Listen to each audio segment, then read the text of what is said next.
Kami ucapkan selamat pagi, shalom. Shalom. Selamat datang, selamat beribadah. Biarlah sukacita Tuhan memenuhi hati kita. Baik, sebelum kita memulai ibadah kita pada pagi hari ini, saya berikan kesempatan kepada kita sekalian untuk masing-masing bersatu dulu.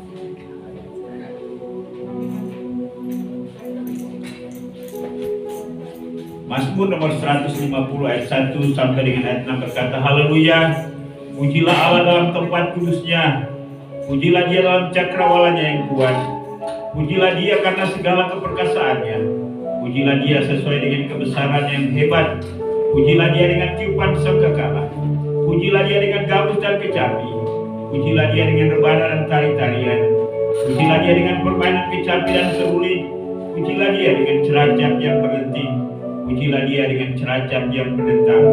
Dialah segala yang bernafas memuji Tuhan. Haleluya. Kita siapkan pujian, katakan tawatnya. Kasih Bapak.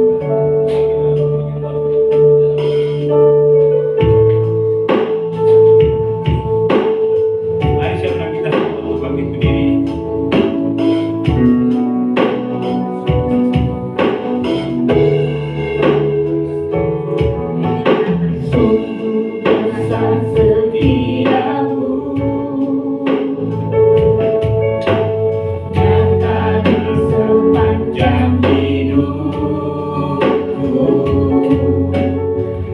Darahmu telah layakkan kehidupan.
ditinggikan pada pagi hari.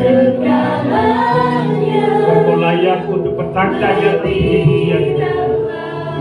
Biarlah segala pujian penyembahan kami tertuju sepenuhnya hanya kepadamu. Terima kasih Tuhan.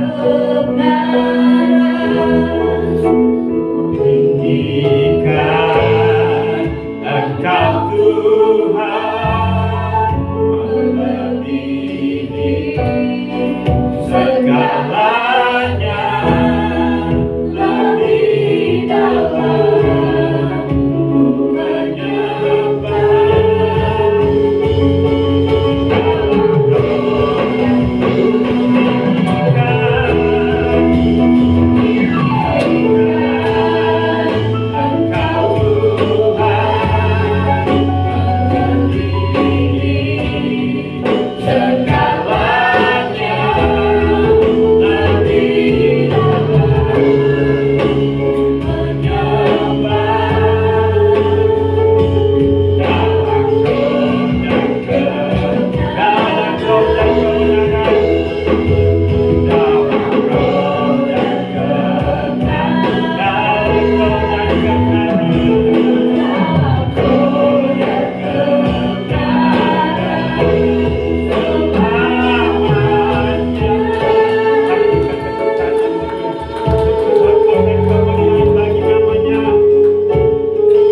menyembah.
Besar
Sungguh besar Engkau Allah kami, pencipta langit dan bumi, Allah Abraham, Allah Ishak dan Allah Yakub, Allah yang telah menyelamatkan kami di dalam Yesus Kristus Tuhan dan Juru Selamat kami.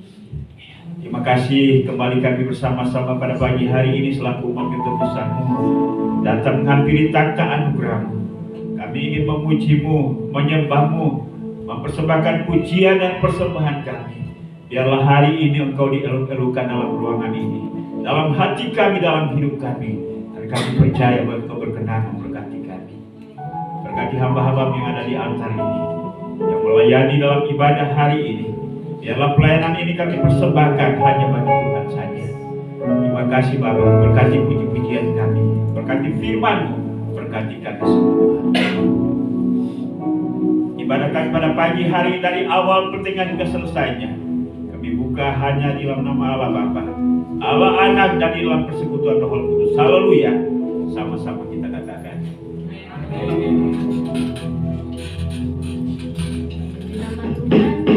Shalom Bapak Ibu Saudara terkasih.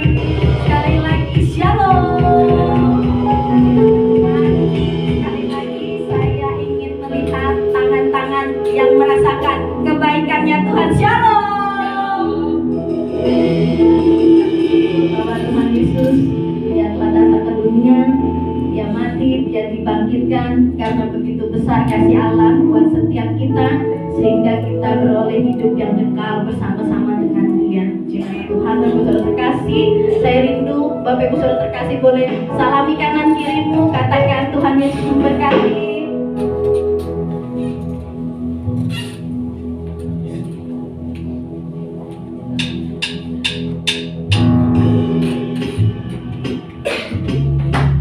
Kasih Allah begitu besar bagi setiap kita. Amin.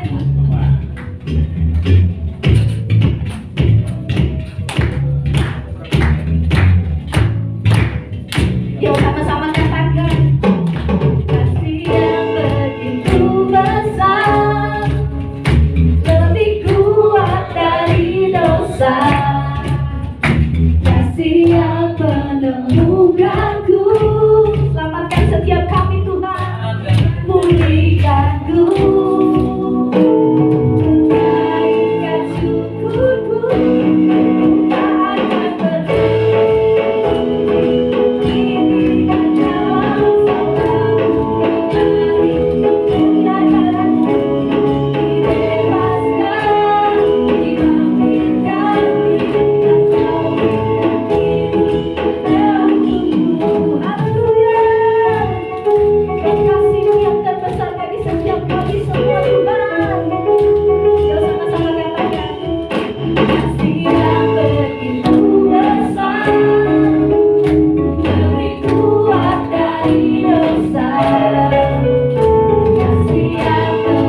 Sebab Dia hidup, Dia menyembuhkan, Dia memulihkan setiap kita.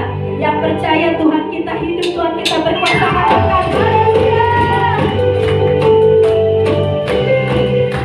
Kau hidup Tuhan, kami dibebaskan, kami disembuhkan, kami dipulihkan. Allah, Yesus namanya, menyembuhkan, yang memulihkan setiap kami. Takkan mati, tebuslah satu. Kubur kosong membuktikan Dia hidup. Haleluya. Anak-anak yang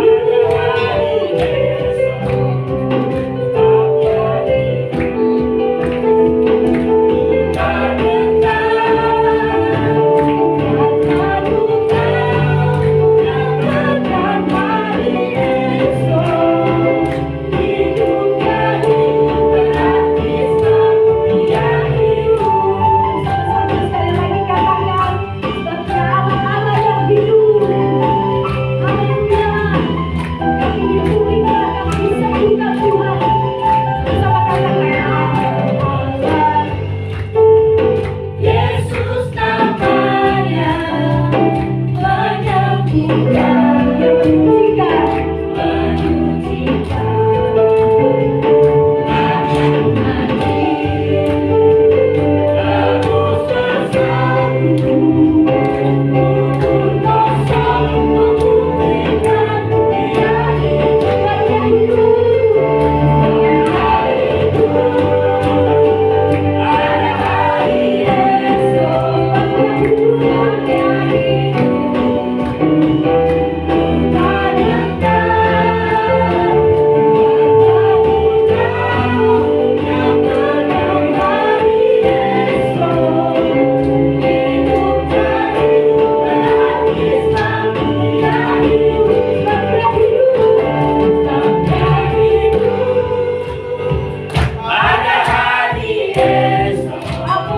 Engkau hidup Tuhan, Engkau berkuasa.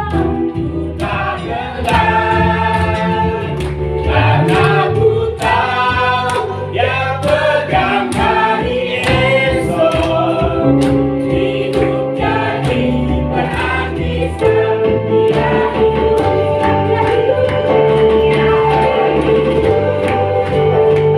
Ada hari esok, sebab Dia hidup.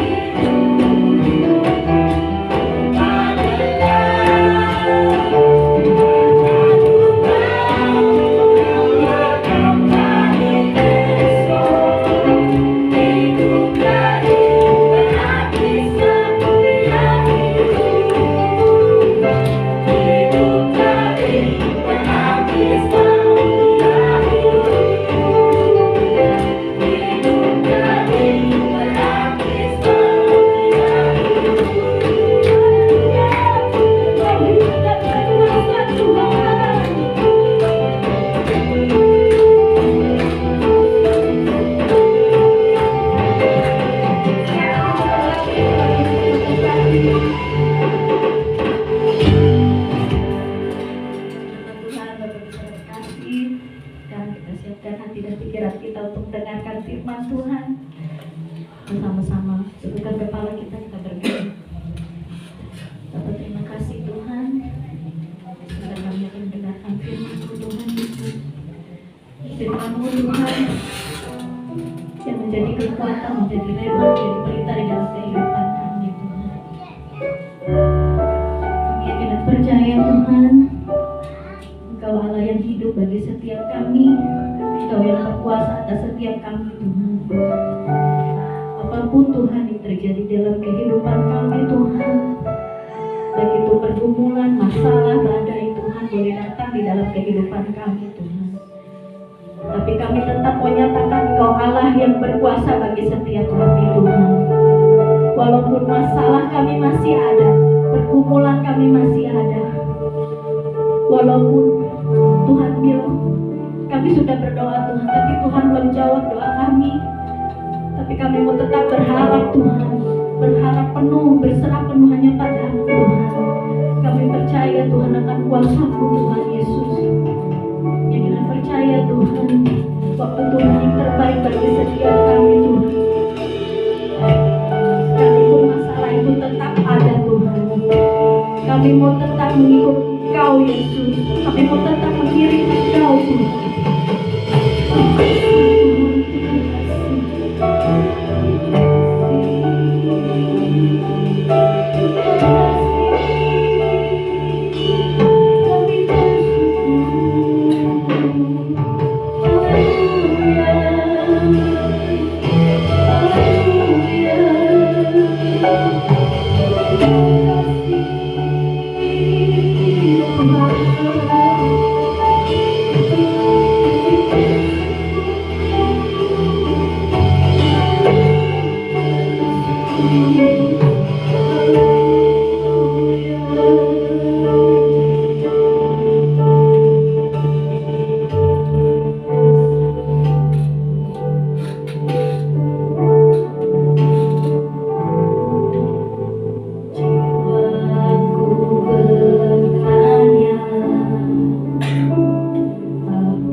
pernyataan sikap kami terhadap-Mu, bahwa sekalipun banyak pergumulan yang kami hadapi, tapi kami tetap berpegang pada janji-Mu, karena kami tahu bahwa dalam pergumulan itu Tuhan membentuk kami bagaikan bejana yang siap untuk dipakai oleh Tuhan. Karena itu, mampukan kami untuk merelahkan diri sepenuhnya di dalam tangan penjunan kami yang Maha Kuasa, agar kami semakin hari semakin indah di mata-Mu. Biarlah pujian ini dapat memberikan inspirasi, juga motivasi untuk kami tetap hidup dalam Tuhan. Bahwa apapun yang kami hadapi, kami akan tetap setia kepada-Mu, karena Engkau lebih dulu setia kepada kami. Bapa di surga, sekarang kami akan belajar firman. Karena itu kami mohon kiranya Tuhan membuka hati pikiran kami, wawasan rohani kami, supaya kami dapat menangkap, memahami, mengerti akan firman-Mu. Dan biarlah firman Tuhan yang kami pelajari pada hari ini boleh dapat menjadi rema bagi hidup kami. Maka dan urapi hamba-Mu yang lemah, yang tidak berdaya, yang tidak punya apa-apa. Biarlah Roh Kudus menyatakan diri kepada setiap kami melalui firman pada hari ini. Bicara kepada kami karena kami siap untuk mendengar. Hanya di dalam nama Yesus, firman yang hidup, kami sudah berdoa kepada Bapa di surga. Haleluya. Amin. Baik, puji Tuhan, silakan duduk. Shalom. Selamat berjumpa kembali dalam kesempatan ibadah hari ini. Biarlah sukacita Tuhan memenuhi hati pikiran kita dan memberikan semangat bagi kita untuk tetap menjalani kehidupan dengan berbagai tanggung jawab yang Tuhan percayakan bagi setiap kita. Baik, hari ini saya mengajak kita untuk membuka firman Tuhan yang terambil di dalam kitab Injil Lukas. Lukas pasal 24, kita akan membaca ayat yang pertama sampai dengan ayat yang ke-12. Supaya lebih cepat saya akan membacakan, Bapak Ibu silakan memperhatikan pada Alkitab masing-masing atau pada skrip di depan. Lukas pasal 24 ayat 1 sampai dengan ayat yang ke-12. Demikianlah bunyi firman Tuhan. Tetapi pagi-pagi benar pada hari pertama minggu itu, mereka pergi ke kubur membawa rempah-rempah yang telah disediakan mereka. Mereka mendapati batu sudah terguling dari kubur itu. Dan setelah masuk, mereka tidak menemukan mayat Yesus. Sementara mereka berdiri termangu-mangu karena hal itu, tiba-tiba ada dua orang berdiri dekat mereka memakai pakaian yang berkilau-kilauan. Mereka sangat ketakutan dan menundukkan kepala. Tetapi kedua orang itu berkata kepada mereka, "Mengapa kamu mencari Dia yang hidup di antara orang mati? Ia tidak ada di sini. Ia telah bangkit. Ingatlah apa yang dikatakannya kepada kamu ketika Ia masih di Galilea, yaitu bahwa Anak Manusia harus diserahkan ke tangan orang-orang berdosa dan disalibkan, dan akan bangkit pada hari yang ketiga." Maka teringatlah mereka akan perkataan Yesus itu. Dan setelah mereka kembali dari kubur, mereka menceritakan semuanya itu kepada 11 murid dan kepada semua saudara yang lain. Perempuan-perempuan itu ialah Maria dari Magdala, dan Yohana, dan Maria ibu Yakobus, dan perempuan-perempuan lain juga yang bersama-sama dengan mereka, memberitahukannya kepada rasul-rasul. Tetapi bagi mereka perkataan-perkataan itu seakan-akan omong kosong, dan mereka tidak percaya kepada perempuan-perempuan itu. Sungguh pun demikian, Petrus bangun lalu cepat-cepat pergi ke kubur itu. Ketika ia menjenguk ke dalam, ia melihat hanya kain kafan. Lalu ia pergi dan ia bertanya dalam hatinya, apa yang kiranya telah terjadi? Saya akan ulangi ayat yang ke-6 yang menjadi tema kita. Ia tidak ada di sini, ia telah bangkit. Ia tidak ada di sini, ia telah bangkit. Demikianlah tema perenungan kita pada hari ini. Nah, Bapak Ibu dan Saudara, ya kita barusan 1 minggu memperingati hari kebangkitan Kristus, atau yang disebut juga sebagai hari kemenangan. Tidak hanya kemenangan yang dialami oleh Kristus, tetapi Kristus juga membawa kita untuk masuk dalam kemenangan bersama-sama dengan Dia. Nah, Bapak Ibu dan Saudara, mengapa ini kita perlu ditegaskan? Bahwa sekali lagi dalam perjalanan sejarah tentang peristiwa kebangkitan Kristus, ada banyak upaya yang mencoba untuk meredam, ya, atau meniadakan, menghilangkan, bahkan bahasa yang agak sepertinya kasar, tapi ini yang mungkin tegas, ya, mencoba untuk membungkam fakta tentang kebangkitan Kristus. Kalau kita memperhatikan di dalam Matius pasal 28 ayat 1 sampai 6, bahkan 11 ayat 15, ketika imam-imam kepala menyadari bahwa ketika Yesus masih hidup, ia sudah menyampaikan bahwa ia akan mati, tetapi pada hari yang ketiga ia akan bangkit dari antara orang mati. Itulah sebabnya imam-imam kepala itu pada waktu Yesus dikuburkan memerintahkan, ya, berbicara dengan prajurit-prajurit, kepala prajurit Romawi, supaya menjaga kuburan Yesus. Dan memang pada saat ketika Yesus dalam kuburan, kuburannya itu dijaga oleh prajurit, ya. Saya tidak tahu kalau sekarang apakah polisi atau TNI atau, ya, TNI itu kan terbagi 3 juga, ya, angkatan darat, udara, dan darat.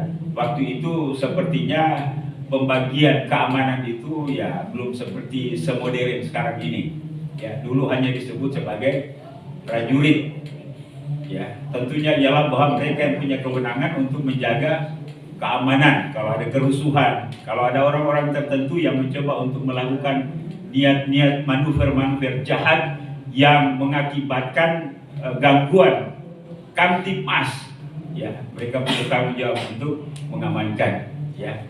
Dan Yesus itu disebut, dikategorikan sebagai salah satu orang yang mengganggu Kamtipmas, ya. Padahal sebenarnya tidak demikian, mereka hanya salah paham, ya. Jadi ketika Yesus dikubur, ya, mereka memerintahkan supaya ada prajurit menjaga kuburan Yesus. Untuk memastikan, ya, saya tidak tahu motivasinya apa. Apakah untuk memastikan bahwa apa yang dikatakan oleh Yesus pada waktu ia masih hidup itu benar atau tidak. Dan ternyata bahwa ketika Yesus bangkit, murid-murid itu melihat dengan mata, bukan murid, prajurit itu menyaksikan dengan mata kepala sendiri bahwa Yesus benar-benar bangkit. Dan setelah mereka pergi, memberitahukan itu kepada imam-imam kepala dan pimpinan-pimpinan prajurit. Mereka berkata, jangan sebarkan berita ini. Katakan saja bahwa murid-muridnya telah mencuri mayatnya. Nah, ini kan fakta bahwa mereka mencoba untuk merekayasa sebuah fakta. Fakta bahwa Kristus bangkit, tapi mereka katakan Yesus tidak bangkit. Lalu tidak hanya itu saja, prajurit itu disogok, ya. Bapak Ibu, rupanya sogok menyogok itu sudah biasa terjadi dalam sejarah manusia untuk membelokkan fakta yang sesungguhnya, ya.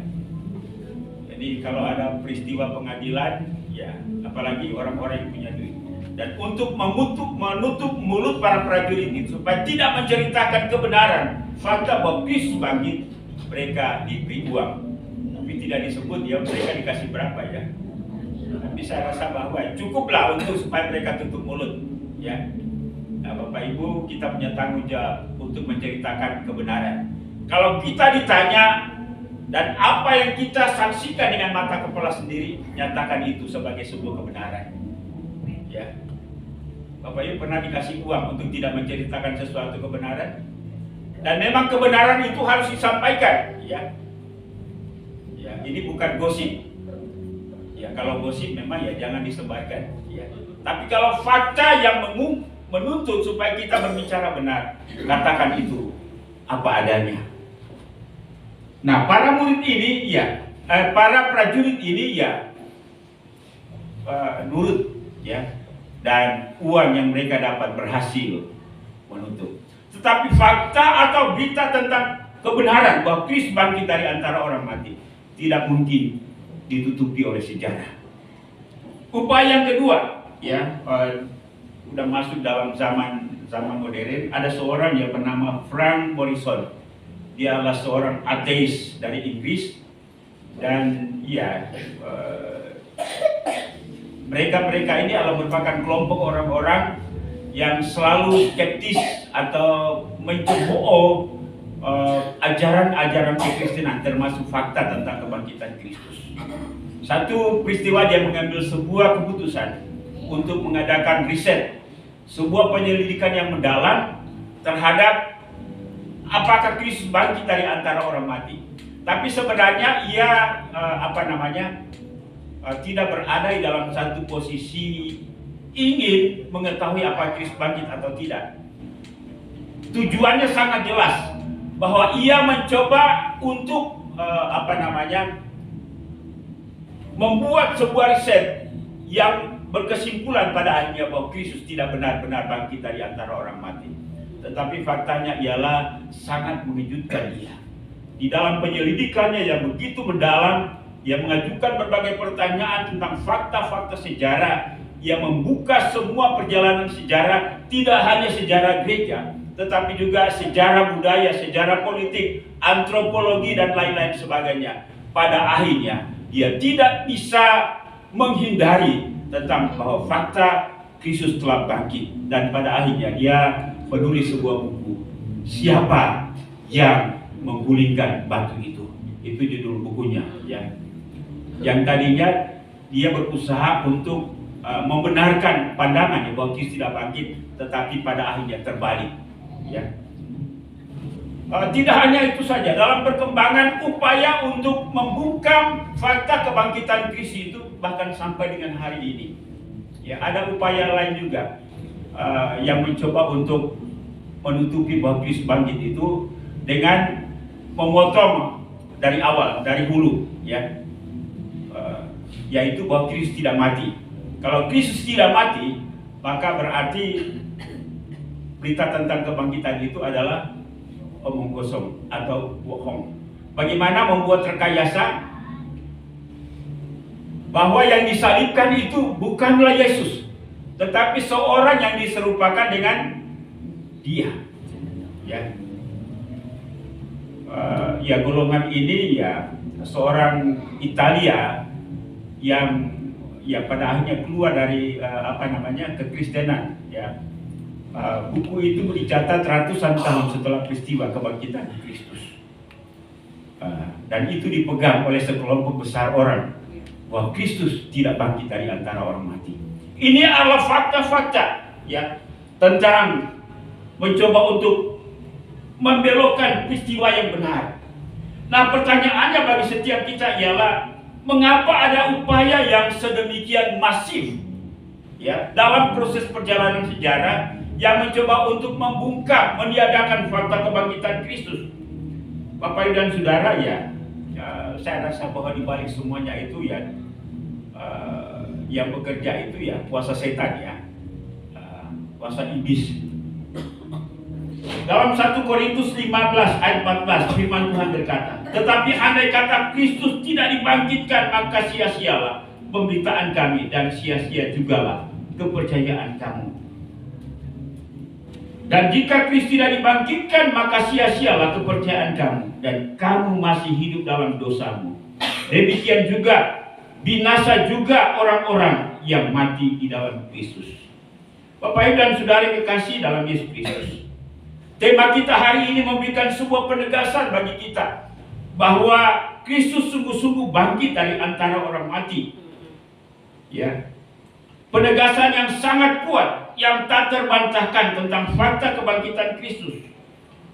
Injil didasarkan pada peristiwa nyata. Amin, Bapak Ibu, ya.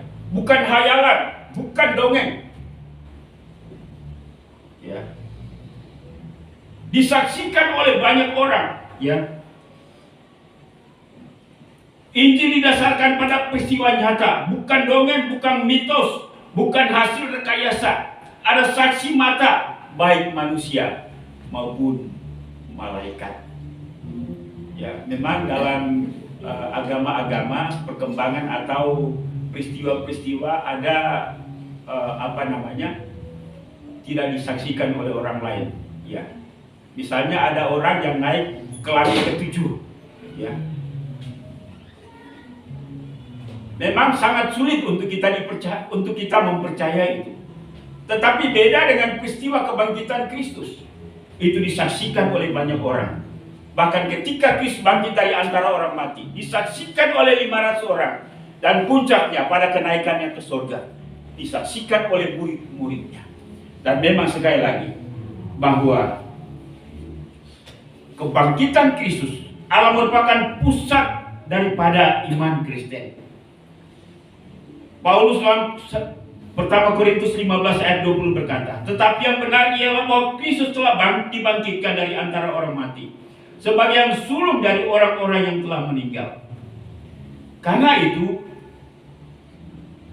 Injil didasarkan pada kebangkitan Kristus. Jika seandainya Kristus tidak bangkit, maka sekali lagi bahwa kekristenan tidak bedanya dengan agama-agama lain. Amin Bapak Ibu. Karena itu Injil adalah kebenaran. Sehingga Paulus menyatakan dalam Roma pasal 1 ayat 16 sampai 17. Sebab aku mempunyai keyakinan yang kokoh dalam Injil. Karena Injil adalah kekuatan Allah yang menyelamatkan setiap orang yang percaya. Pertama-tama orang Yahudi, tetapi juga orang Yunani. Sebab di dalamnya nyata kebenaran Allah. Kebenaran Allah didasarkan atas fakta, peristiwa nyata yang bertolak dari iman dan memimpin kepada iman, seperti ada tertulis, orang benar akan hidup oleh iman. Kita tidak lagi hidup sezaman dengan Yesus. Jarak kita dengan Yesus hidup sekarang ini 2026 tahun. Ya, tahun 2026 sekarang ya 2026. Ya, karena perhitungan Masehi itu di titik mulainya itu ketika Yesus lahir. Itulah sebabnya disebut sebagai tahun Masehi. Yesus mati dan bangkit itu ya pada tahun 33 Masehi. Karena ia hidup 33,5 tahun ya. Dan sekarang ini ya sudah sekali lagi 2026. Kita tidak pernah melihat itu. Tapi sekali lagi bahwa sejarah tidak bisa membantah itu.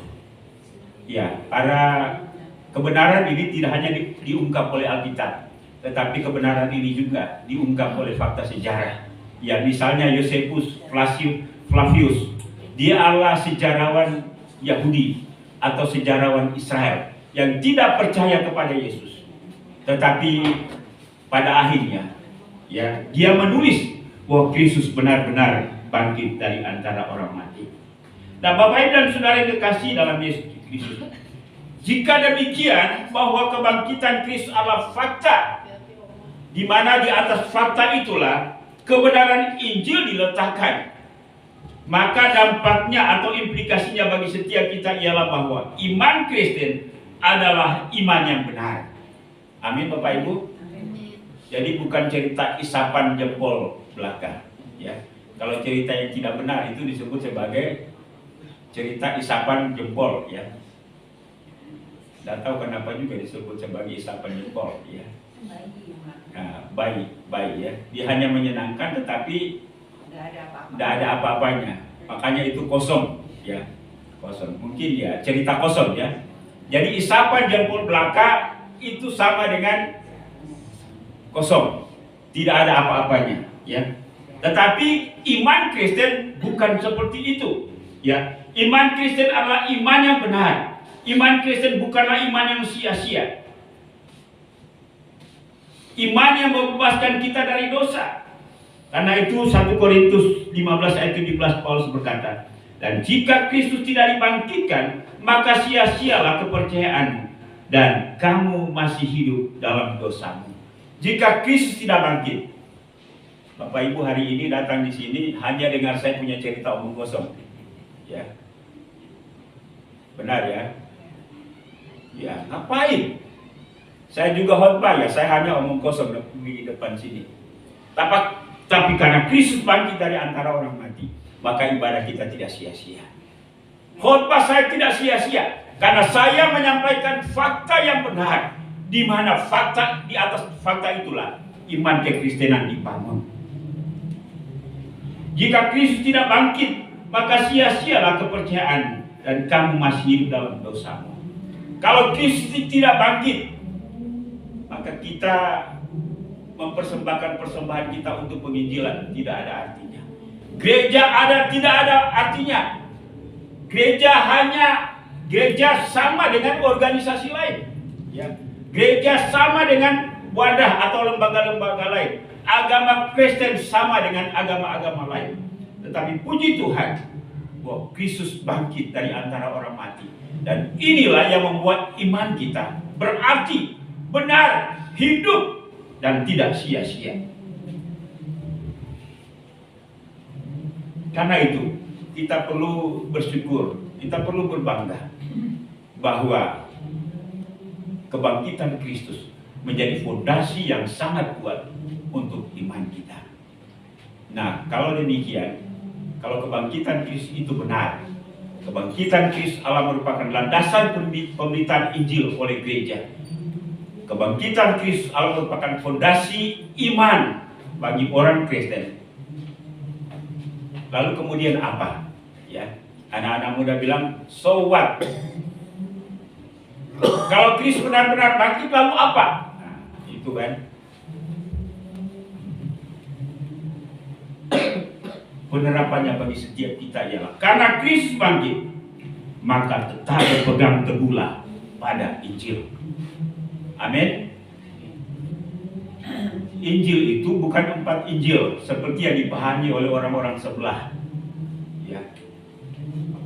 Memang Matius, Markus, Lukas, dan Yohanes itu disebut sebagai kitab Injil. Ya, mengapa disebut kitab Injil? Karena keempat-empatnya mencatat riwayat kehidupan Kristus secara detail, mulai dari sebelum kelahirannya sampai kenaikannya ke surga. Makanya itu disebut sebagai kitab Injil. Tetapi Injil itu sendiri artinya ialah kabar baik. Kabar baik tentang apa? Kabar baik bahwa Allah telah mengutus anaknya Kristus datang ke dalam dunia ini, melayani 33,5 tahun. Kemudian ia mati, ia bangkit, ia naik ke surga, dan dengan tindakan-tindakannya itu, oleh iman manusia kepadanya, mereka diselamatkan. Amin, Bapak Ibu. Itulah Injil yang disebut dengan kabar baik, Euanggelia. Ya. Jadi kabar baik itu bukan Injil itu bukan Matius, Markus, Lukas, dan Yohanes. Tapi Injil itu adalah berita tentang Kristus yang mati, berita tentang Kristus yang bangkit, berita tentang Kristus yang naik ke surga, dan berita tentang Kristus yang akan datang kembali untuk menjemput saya dan saudara-saudara. Dan kabar inilah yang harus kita sampaikan kepada orang lain. Karena itu sekali lagi firman Tuhan berkata, tetap berpegang teguh pada Injil. 1 Korintus 15 ayat 2 berkata, oleh Injil kamu diselamatkan, asal kamu tetap berpegang teguh padanya. Ya. Malah Paulus berkata, kita diselamatkan oleh anugerah melalui Injil Kristus. Dan Injil itulah yang mengubah hidup kita. Ya. Yang kedua, sebagai penerapannya, selain daripada berpegang teguh pada Injil, jangan berbuat dosa lagi. 1 Korintus 15 ayat 34. Sadarlah, kembalilah sebaik-baiknya, dan jangan berbuat dosa lagi. Karena dosa kita diampuni, dihapuskan, kita dibebaskan dari dosa oleh karena kuasa Injil, di mana Kristus telah mati di atas kayu salib, darahnya tercurah untuk menebus kita dari dosa. Hanya melalui darah Kristus pengampunan itu disediakan, tanpa penumpahan darah. Ibrani 9 berkata, tidak ada pengampunan. Kita diampuni, harus ada wadahnya, harus ada sarananya, harus ada jalannya, yaitu melalui curahan darah Kristus. Allah tidak serta-merta mengampuni orang yang datang kepadanya. Lalu kemudian ada jalan pintas. Ya, mentang-mentang ada banyak jalan ke Roma. Tapi untuk datang ke surga hanya satu jalan, melalui Kristus. Karena itu Kristus berkata, "Akulah jalan, kebenaran dan hidup. Tidak ada seorang pun datang kepada Bapa kalau tidak melalui aku." Kisah Para Rasul 4 ayat 12. Di bawah kolong langit ini tidak ada nama lain yang olehnya manusia dapat diselamatkan. Hanya melalui jalan darah Kristus maka kita memperoleh pengampunan. Dan sekali lagi, dosa kita sudah diampuni. Amin Bapak Ibu. Ya. Ini merupakan sebuah proses iman yang terus menerus yang harus kita hidupi. Yang ketiga, sebagai penerapan bagi setiap kita, karena Kristus sudah dibangkitkan, Dia telah selalu dalam pekerjaan Tuhan. 1 Korintus 15 ayat 58 berkata, "Karena itu saudara-saudaraku yang kukasihi, berdirilah teguh, jangan goyah, dan Dia telah selalu dalam pekerjaan Tuhan. Sebab kamu tahu bahwa dalam persekutuanmu dengan Tuhan, jerih payahmu tidak sia-sia." Apakah kegiatan pelayanan kita dibangun atas dasar pemahaman ini? Halo Bapak Ibu? Ya, jangan ikut asal rame. Ya, punya pendirian, punya prinsip, punya sikap pribadi. Ya, walaupun memang kita punya emosi, semangat yang disebut sebagai semangat massa atau emosi massa. Tapi dalam pemahaman kita ialah bahwa walaupun kita sendiri, kita tetap ikut Tuhan. Setia kepada Tuhan, walaupun orang lain akan mundur. Jangan seperti anak-anak yang tawuran. Anak-anak tawuran itu kan sambil lihat, kalau dia maju, saya juga maju. Tapi kalau dia sendiri, dia akan lari. Ya, itu juga kadang-kadang orang Kristen ya. Benar Bapak Ibu? Ya, emosi massa. Ya. Punya semangat pribadi, punya pendirian pribadi, punya sikap pribadi. Saya selalu berpikir dan berkata bahwa boleh banyak orang yang mungkin dalam menjalani hidup, ada banyak orang yang menopang kita, yang menyertai kita, yang senyum, ya. Tetapi satu kali kelak kita sendiri pada akhirnya akan melewati lorong maut itu. Ya, Pak Semi dan Ibu Erli saling cinta. Amin. Amin. Ya. Tapi ketika salah satu mendahului, sekalipun mungkin sedih, emosional waktu itu ya. Saya punya kakak, ini ada berempat ya. Ketika papa saya diturunkan di dalam liang lahat, kakak saya yang paling sulung itu terjun langsung ke dalam liang lahat itu kan. Ya. Tapi saya rasa dia hanya emosi saja itu kan. Ya. Ya. Sekalipun kita suami istri, ketika pada akhirnya kita menutup mata dan pada akhirnya beristirahat sementara dalam peti dan ditutup dengan tanah, kita sendiri yang akan menghadapi itu. Amin Bapak Ibu. Tidak akan bareng-bareng ya. Tidak mungkin kita ayo sama-sama saya. Walaupun ya setiap hari bilang I love you, ya. Tapi ketika kita ditutup dengan tanah, kita akan sendiri. Yang bilang I love you itu pada akhirnya tinggal. Ya, benar ya Bu Erwin? Iya. Karena itu harus punya sikap pribadi, harus membangun iman, membangun semangat, membangun pengharapan di atas iman sendiri. Ya awal-awal mungkin kita ikut-ikut, ya saya Kristen ya karena orang tua saya Kristen. Saya ikut Tuhan ya karena ya orang tua saya ikut Tuhan, lingkungan saya ikut Tuhan, saya bertumbuh dalam komunitas Kristen. Tapi pada akhirnya kita harus mengambil keputusan sendiri, ikut Tuhan walaupun sendiri.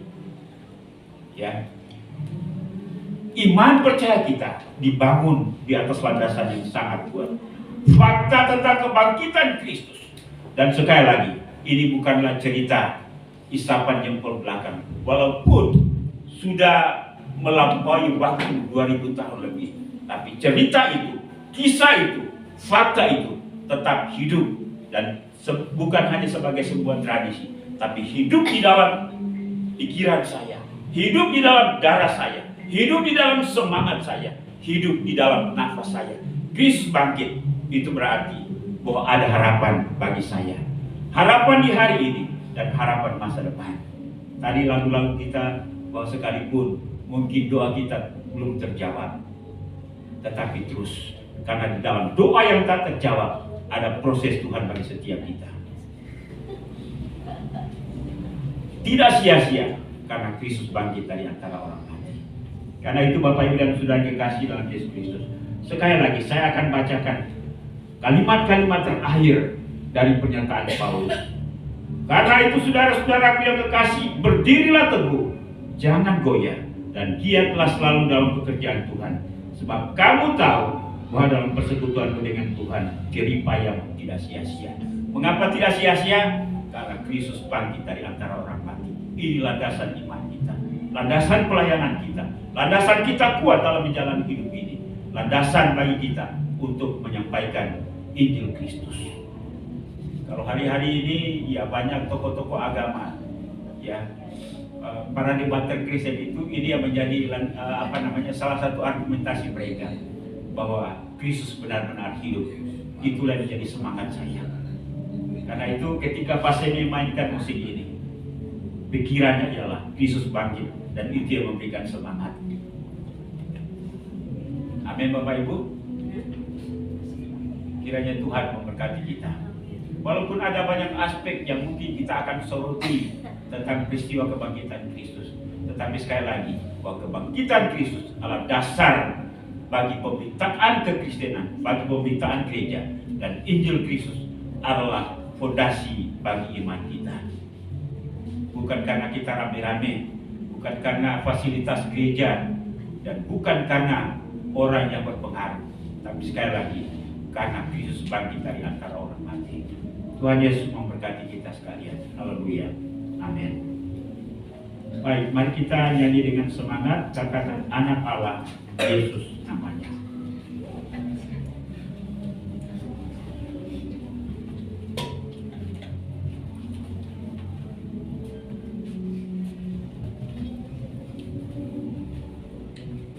Mari saya ajak kita semua untuk berdiri.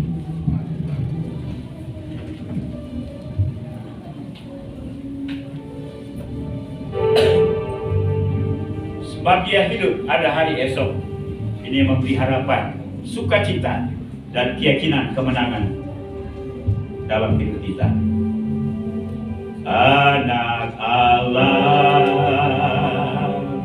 Yesus namanya, menyembuhkan, menyucikan,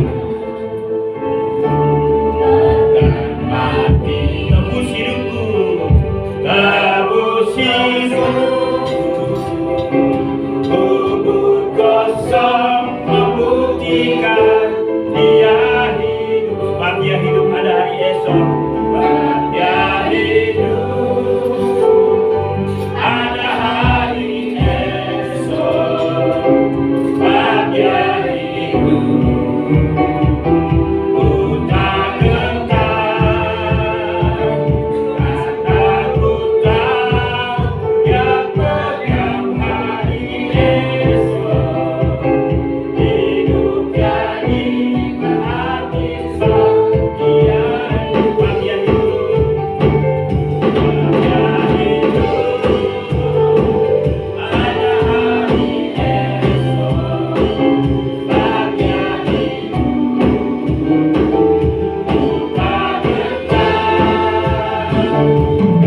tahu Dia pegang hari esok. Hidup jadi berarti sebab Dia hidup. Hidup jadi berarti, hidup jadi berarti sebab Dia hidup. Hidup jadi berarti sebab Dia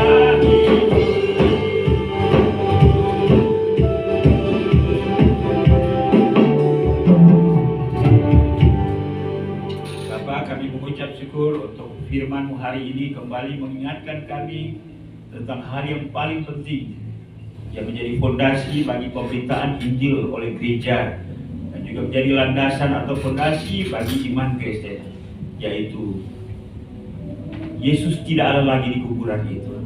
Ia telah bangkit sebagaimana Ia nyatakan kepada murid-muridnya, bahkan kepada setiap orang yang mendengarkan pada waktu itu. Itulah sebabnya berita ini adalah fakta dan kami harus menyampaikannya secara tegas kepada dunia ini. Karena ada banyak kelompok-kelompok tertentu yang mencoba untuk meniadakan fakta kebangkitan Kristus. Karena itu berikan keberanian kepada kami supaya kami memberitahukan kepada dunia ini Kristus bangkit dari antara orang mati. Dan dengan fakta ini juga iman kami tetap teguh.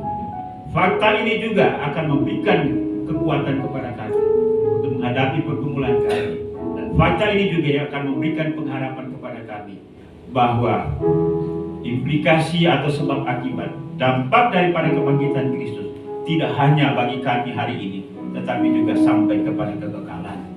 Teguhkan iman kami, berikan pemahaman kepada kami supaya kami tetap setia kepada Kristus yang bangkit. Berkati seluruh jemaat-Mu yang telah mendengarkan firman Tuhan ini.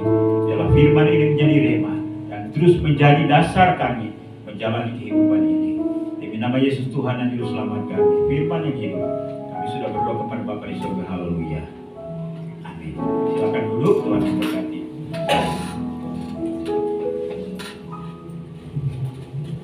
Nama Tuhan, kita akan memberikan persembahan. Saya undang yang bertugas. Sebelum kita berikan persembahan,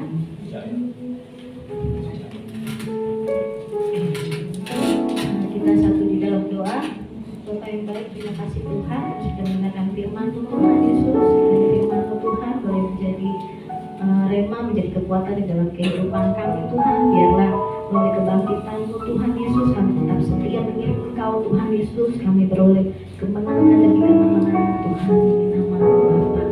Berkati hamba-Mu berbalik sudah menyampaikan firman-Mu Tuhan Yesus. Kau berkati pelayanannya, berkati keluarganya Tuhan Yesus. Kau memakai lebih dahsyat lagi Bapa, melalui pelayanannya banyak jiwa-jiwa dimenangkan Bapa. Sebentar kami akan berikan persembahan kami terbaiknya bagi-Mu Tuhan. Kau berkati persembahan kami Tuhan dengan berlimpah-limpah, agar persembahan-Mu Tuhan boleh memberkati kerajaan-Mu di tempat ini. Terima kasih Bapa, kami memberikan dengan rasa ucapan syukur kami. Haleluya, amin. Firman-Nya di dalam Mazmur 4 ayat 6, persembahkanlah korban yang benar dan percayalah kepada Tuhan.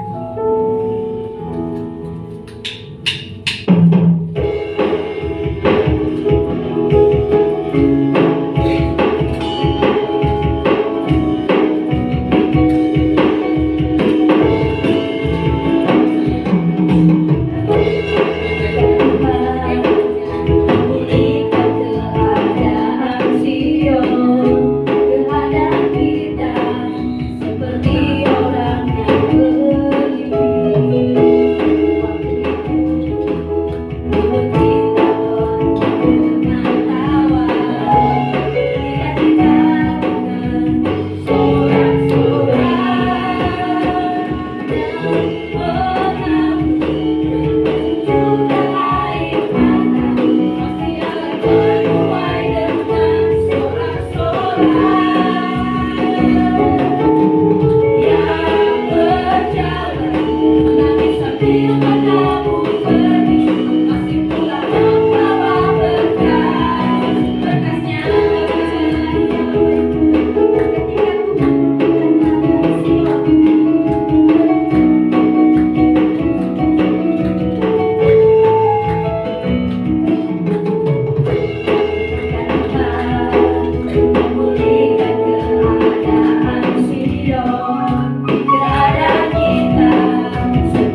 kasih untuk kebersamaan kita pada hari ini, juga Bapak Ibu yang sudah melayani. Baik, sebelum kita menyelesaikan ibadah ini,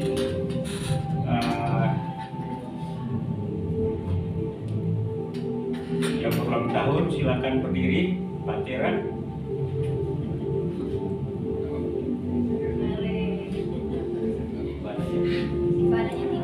Ya. Tidak bisa Pak, tidur anaknya. Ya, Pak Tera yang wakili. Berdiri. Kita punya apa namanya? Tidak, berdiri di kursi aja. Oh iya. Ya. Setelah itu kita akan berdoa sembahatan penutup. Bapa di surga, kami bersyukur dan berterima kasih pada hari ini anak kami Ivana berulang tahun. Terima kasih Tuhan sudah hadirkan anak ini untuk keluarga Patera, juga bersama dengan omanya Ibu Yuli yang bersama dengan kami pada hari ini. Terima kasih untuk Ivana. Biarlah Tuhan memberkati anak ini sehingga dari kecil sampai besar Tuhan membimbing dia melalui orang keteladanan orang tua. Berkati juga mamanya supaya boleh mengakui sebagai Tuhan dan Juru Selamat. Tuhan memberikan umur yang panjang, keberhasilan dan masa depan yang penuh harapan buat Ivana. Berkati Patera bersama dengan istri supaya dapat membimbing anak ini untuk takut akan Tuhan dan untuk menghantarnya ke masa depan yang penuh harapan. Terima kasih Tuhan. Terima kasih. Haleluya. Amin. Baik, mari saja kita semua untuk bangkit berdiri. Kita akan menyelesaikan ibadah ini. Kita menyanyi nomor 300 dalam nyanyian kemenangan iman.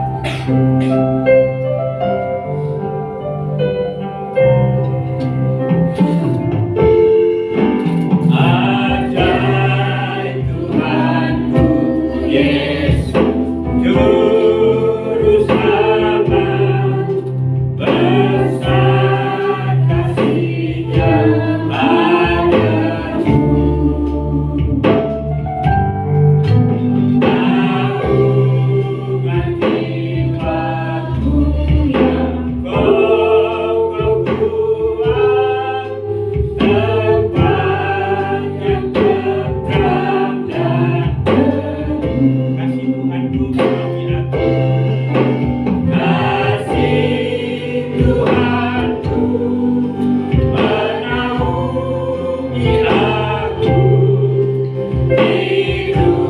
Hidupku aman dan tentram. Kasih Tuhanku melindungi aku. Di dalamnya ku tak bimbang. Di dalamnya ku.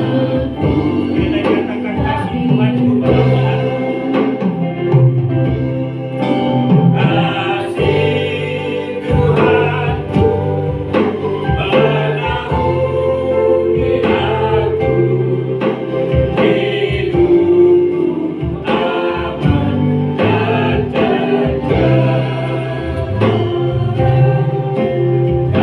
tentram. Kasih Tuhanku melindungi aku. Di dalamnya ku tak bimbang. Di dalamnya ku tak bimbang. Bapa di surga, kami bersyukur dan berterima kasih untuk hari ini karena Tuhan sudah menyertai kami dalam ibadah hari ini, mulai dari pembukaan, pertengahan hingga menjadi selesainya. Biarlah apa yang kami lakukan pada hari ini, pujian, penyembahan, bahkan persembahan kami, Tuhan terima menjadi kesukaan bagi Tuhan. Dan kami percaya Tuhan memberkati kami. Terima kasih juga untuk hamba-hambamu yang Tuhan sudah pakai dalam pelayanan hari ini.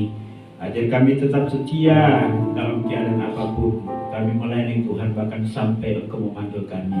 Satu hal yang menjadi kebanggaan kami ialah bahwa iman kami, pelayanan kami tidak sia-sia. Karena kami melayani Tuhan yang bangkit, Tuhan yang hidup, Tuhan yang turut terlibat dalam sepanjang kehidupan kami setiap hari sampai dengan hari ini.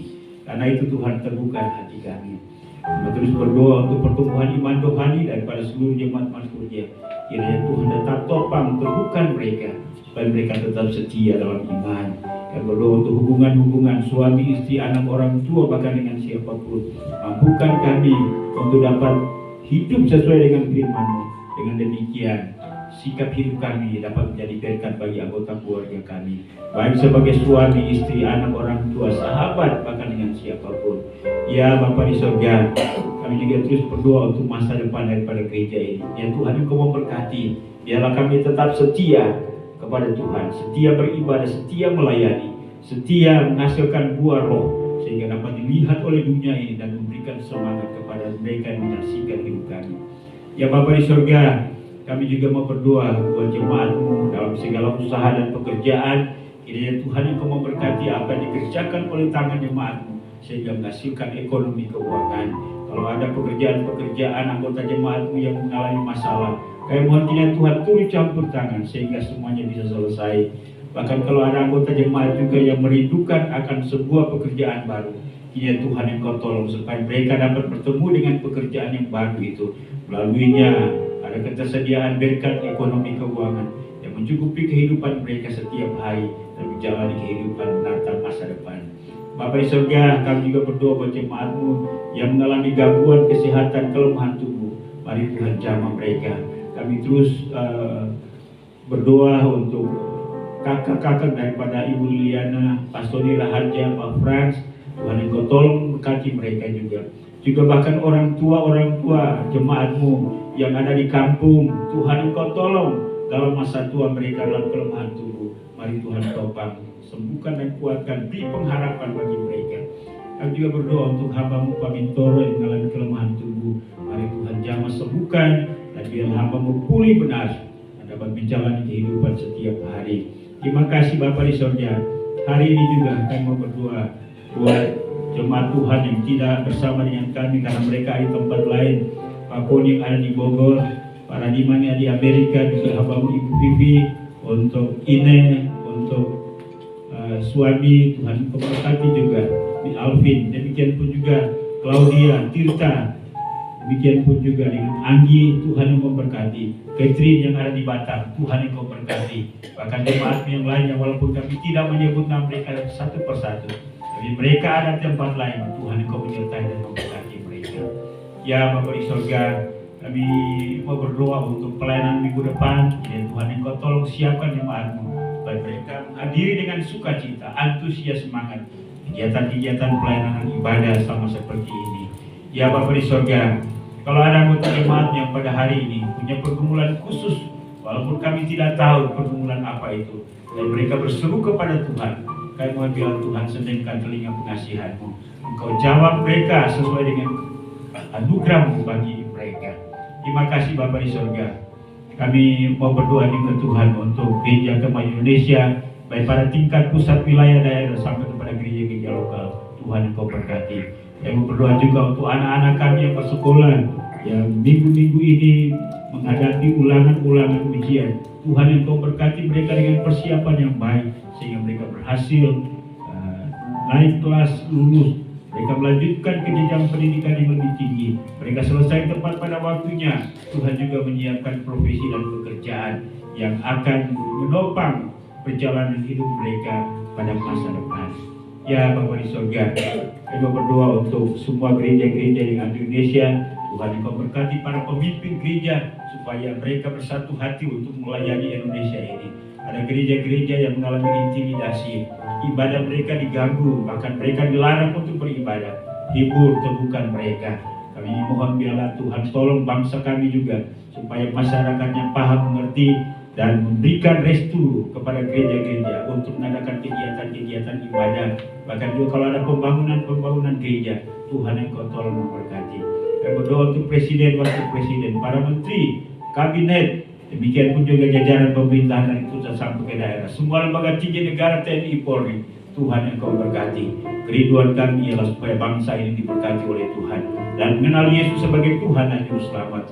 Secara khusus kami mau berdoa untuk Kota Bekasi dan Kabupaten Bekasi di mana kami berdomisili. Berkati wali kota, wakil wali kota, DPRD tingkat 2. Tuhan Engkau berkati. Karena kami tahu bahwa kesejahteraan, keamanan kota ini juga menjadi kesejahteraan dan keamanan kami. Karena itu berkati jajarannya, mulai dari pejabat-pejabat di lingkungan wali kota, demikian pun juga kecamatan, kelurahan, RW, RT. Tuhan Engkau memberkati. Terima kasih Bapak. Mengucap syukur juga untuk berkat keuangan yang Tuhan berikan kepada jemaat-Mu. Dan hari ini mereka sudah memberikan persembahan mereka. Kiranya Tuhan Engkau memberkati. Biarlah persembahan ini adalah merupakan wujud kasih kami kepada Tuhan, iman kami kepada Tuhan, tanggung jawab kami kepada pelayanan-Mu, dan kembalikan berkat berlipat kali ganda. Dan biarlah keuangan ini juga dapat digunakan untuk dapat mendukung pelayanan pekerjaan Tuhan di tempat ini. Terima kasih Tuhan, inilah doa kami. Kami sadar sungguh bahwa banyak hal yang berkaitan atau menjadi kebutuhan kami, namun tak tersebut melalui doa ini. Jadi Tuhan menjawab jauh lebih besar dari apa yang kami doakan. Karena kami bawa doa ini hanya dalam satu nama yang maha kuasa, yaitu Yesus Tuhan dan Juru Selamat kami. Haleluya. Bapa, terima kasih. Bapa, terima kasih.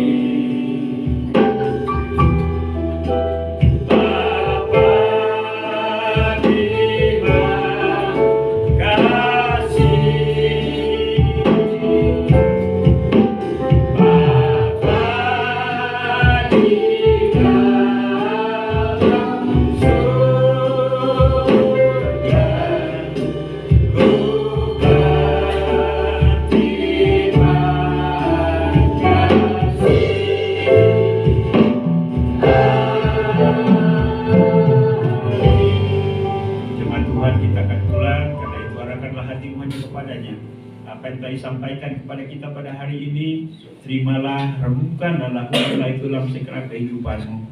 Dan biarlah kasih karunia daripada Allah Bapa, anugerah dan damai sejahtera dalam nama Tuhan Yesus, serta pimpinan, penghiburan, pertolongan Roh Kudus menyertai kita hari ini, bahkan sampai Maranatha, Yesus datang untuk menjemput sale-salenya. Haleluya, sama-sama kita katakan amin. Silakan duduk, pada kita sudah selesai. Silakan bersaat teduh. Tuhan memberkati kita sampai kita berjumpa kembali pada minggu depan. Shalom, selamat hari Minggu, Tuhan memberkati.